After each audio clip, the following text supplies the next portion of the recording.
അപ്പൊ നമ്മളെ പെരയിലൊരു നോമ്പ് പറയണെന്ന് ജ്യൂസും ഫ്രൂട്ട്സും പൊരിക്കടിയും പിന്നെ ഉമ്മാന്റെ സ്പെഷ്യൽ ബിരിയാണി വയല് കേക്കും കൂടി അല്ല കണ്ടിട്ടാണ് ആത്മീയത വാപ്പ നേടുന്നത്. വീഡിയോ എടുക്കണപ്പോ ഷോള് പോയി മാറ്റി വന്നത് വീഡിയോ പറയരുത് നമ്മൾ പ്രത്യേകം പറഞ്ഞിട്ടുണ്ട്. ബാങ്ക് കൊടുക്കാൻ മുക്രി മറന്നാലോ വിചാരിച്ചിട്ടേക്കാരൻ നസീഫ് വാജിക്കനെ നോക്കി ബാങ്ക് കൊടുത്തേക്ക് ഒരു ഈത്തപ്പഴം കഴിച്ച് കുറച്ച് ജ്യൂസും കുടിച്ച് നമ്മൾ പരിപാടിയാണ്. ഒരു ചിക്കൻ പീസും കുറച്ച് റൈസും ആ ഉള്ളിയും കൂട്ടി പിടിച്ച് കഴിക്കണം മക്കളെ. കിടിലൻ ടേസ്റ്റ് ആണ്. നോമ്പ് പറഞ്ഞു കഴിഞ്ഞാൽ കുറച്ച് വെള്ളം കുടിച്ചുമ്പോൾ വയറ് ഫുള്ളാവാണ്. ഈ പ്രശ്നം എനിക്ക് മാത്രമേ ഉള്ളൂ, നിങ്ങൾക്ക് ആർക്കെങ്കിലും ഉണ്ടെങ്കിൽ പറയും. അങ്ങനെ നമ്മൾ വണ്ടി എടുത്ത് നേരെ നമ്മളെ ചങ്ങായിമാരെ അവിടെ ചെന്നേക്ക് ഓലിന്ന് പോയി എവിടെ ഫുഡ് കഴിക്കാൻ പോകാന്നുള്ള ചർച്ചയിലാണ്. അപ്പൊ വേറെ പറഞ്ഞു പൊന്നാനും പുതിയൊരു ഫുഡ് ഫെസ്റ്റ് തുടങ്ങിയിട്ടുണ്ട്, അതിന് പോകാൻ. അപ്പൊ നേരെ വണ്ടി എടുത്ത് നമ്മൾ അങ്ങോട്ട് പോണ വൈക്കുന്ന ജിമ്മിൽ കളിച്ചാൽ പോയ മസിലില്ലാത്തൊരു ജിമ്മനായ ഷാപ്പിന് നമ്മൾ വിളിച്ച് വണ്ടിക്ക് പോണ വൈക്കൊക്കെ നോമ്പിന്റെ ഫുഡ് സ്പോട്ടുകൾ കുറെ തുടങ്ങിക്കൊണ്ട് എല്ലാ നാട്ടിലും ഉണ്ടാവില്ല. എന്തെങ്കിലും ഒരു കാര്യം പറഞ്ഞാൽ അപ്പൊ വില കടിക്കുന്നത് ഞങ്ങളെ കൂട്ടത്തിലെ ഉപ്പനാണ്. അതൊന്നുമല്ല, ഇനിയാണ് മക്കളെ ട്വിസ്റ്റ്.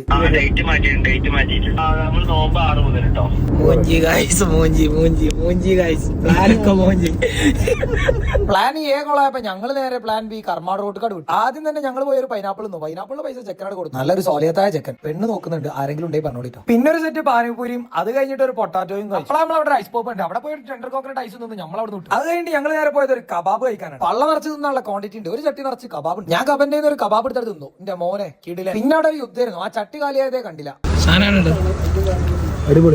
ഒരു മൊജിറ്റോയും കുടിച്ച് റാത്തായി ഞങ്ങൾ അവിടെ ഇറങ്ങി നേരെ നമ്മള് കുലിക്ക് സർവത്ത് കുടിക്കാം. എന്റെ ബോസ് വിളിക്കട്ടോ, മൂപ്പരാൾട്ടാ കുളിക്കണത്. ഇയാൾ മുന്നിൽ എന്നിട്ട് വീഡിയോ എടുക്കാൻ വെച്ചത് സാധനം അങ്ങനെ കച്ച കിട്ടി. പക്ഷെ 50 രൂപയ്ക്കുള്ള മുതലൊന്നും ഇതില്ല. ഈ പാട്ടയുടെ വെച്ചെടുത്തേക്ക് ചെക്ക നമ്മൾ 1 മണിക്കൂർ കൊണ്ട് എത്തുന്നുണ്ട്, 1/2 മണിക്കൂർ കൊണ്ട് നാട്ടിലെത്തിച്ചു. പെരയിലെത്തി കുറച്ച് ബിരിയാണി നിന്ന് സങ്കടം മാറ്റി ഞാൻ നേരെ കടന്നിറങ്ങാൻ പോവാണ്. അപ്പൊ ഓക്കെ ഗൈസ് ബൈ, ബാക്കി പിന്നെ.